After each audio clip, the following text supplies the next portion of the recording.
Edifício Escola Secundário Técnico Vocacional Lissadila, abandonado e Tinambara Nelarang.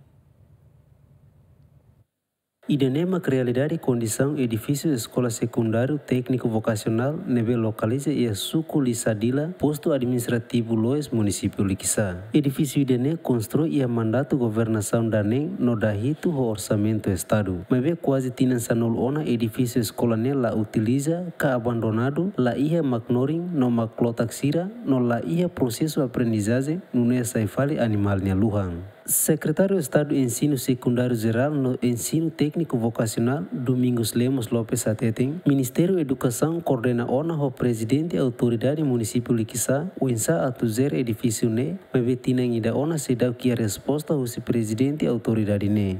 Sala ne henaba.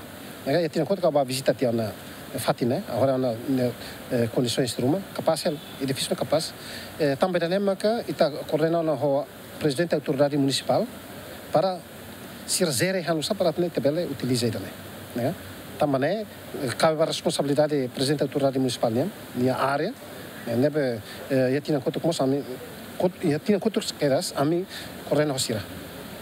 Deve ser que a resposta era uma mai, assim, presidente da autoridade. Edifício Escola Secundário Técnico Vocacional Nebe Magdadão ne sai viral e a rede social ne, toda informação cata constrói e a mandato governação da Hitunia, Nebe lidera husi ex-primeiro-ministro Rui Maria de Araújo, Nebe edifício ne la utiliza, mas que edifício ne finaliza ona nia construção. Lamberto da Silva, GMN.